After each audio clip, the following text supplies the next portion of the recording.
Wednesday morning after dawn, the 25th of Kithorn, in the year 1489 Dale Reckoning. Dear Journal, I write this entry moments after Guppy shouted the order for the mooring of Storm Dragon, our ship. Men are running on deck, my party members are gathering provisions, and I have a short time to spare to update you with our most recent harrowing adventure that took place in the middle of the night on our way to the ruins of the Tower of Xenopus. The boat ride was uneventful for the entire day. I spent most of it sea-gazing and trying to learn rigging and boat-faring from OV. In truth, I had little interest in these skills, but this proved a clever way to keep the grumpy cleric occupied at something other than drinking. As the sun set, Guppy ordered a change of shift, and while a few crew members kept the ship at its desired direction, the rest of them, and us passengers, were supping and getting ready to retire for the night. I could not really tell you why, dear Journal. I have elected not to sleep in my own cot in the berth. Whether it was one of my arcane premonitions or some higher call from the mighty saloon, I have decided to make the top of the crow's nest my bed for the night, despite the chilling wind and the chance of rain. I also shaped Ziggy, my trusty familiar, as a spotted owl, and had him fly patrols around the ship for us. As it turned out, I was lucky to do so, as in the middle of the night, I suddenly stirred and awoke. I could not see or hear anything at first, but fear ran up and down my spine and my palms were sweaty. A telepathic tug-form Ziggy alerted me that our ship is being boarded. From my vantage point in the crow's nest, I quickly looked all around but could see no other vessel around us. Directing my eyes to where Ziggy was hovering above, I could see them. Slimy, scaly, bipedal fishmen, if I had to describe them.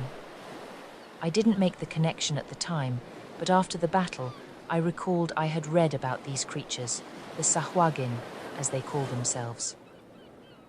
An old race, half-humanoid, half-fish people, primal, ferocious, and full of malice and malcontent. They are driven by an age-old rage, fueled by memories of ancient times when their kind ruled the seas and the sea neighboring lands. They came from below, from the ocean where they live. They climbed the decks and attacked the crew in their sleep. They were mostly brutes, but there was some shaman leading them. She resisted several of my spells.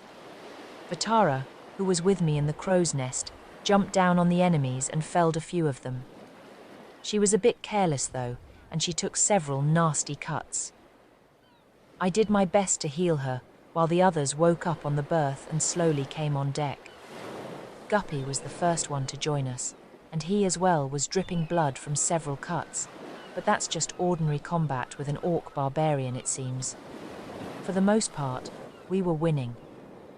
No longer confused by the ambush, we killed many a foe that night, and several we drove back into the sea. But not before they managed to slay one of our crewmen, Big Charlie. Some of the brutes used long glaives, and 3 of them pinned Alana and Vanman between the rear sailmast and the railings. Guppy and Vatara were busy dispatching more of the Sahuagin marauders, and I had to intervene. With no time to think, I tight-roped on a high rigging rope that goes from the main mast to the rear sail one, thanking Saloon for having my spider moccasins on, their magic allowing me to make that walk as if I was walking on a comfortable dirt path. When I was above the 3 marauders, I took a deep breath, jumped from the rigging, and prayed for Saluna that my wild shape succeeds. My plan worked, and I morphed into a fully grown brown bear in mid-air, falling on top of the enemies like a big cannonball, annihilating one in the process and crushing the leg of another one as it fell, pinned under me. A combat melee looks, feels and smells very differently for a bear than for a wee halfling lass.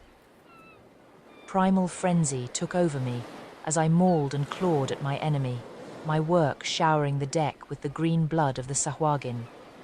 Free to move again, Alana and Ovi joined the melee.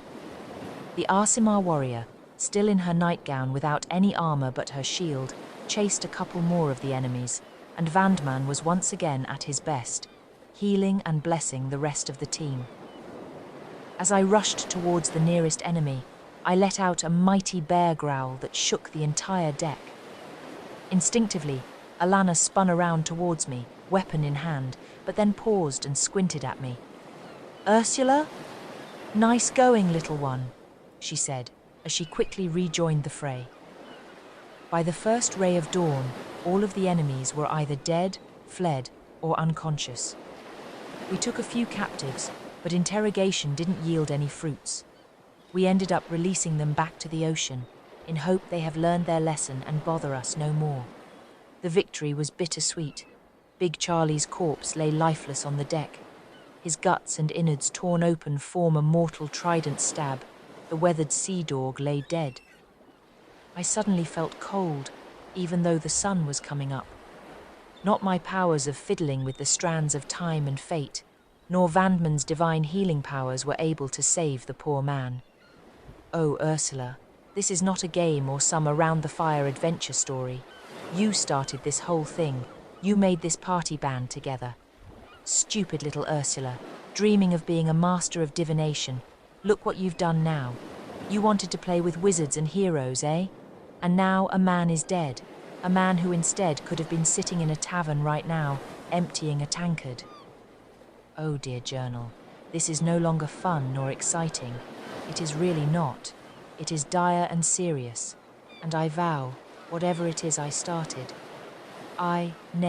we, will see through to the end. Big Charlie's death will not be in vain.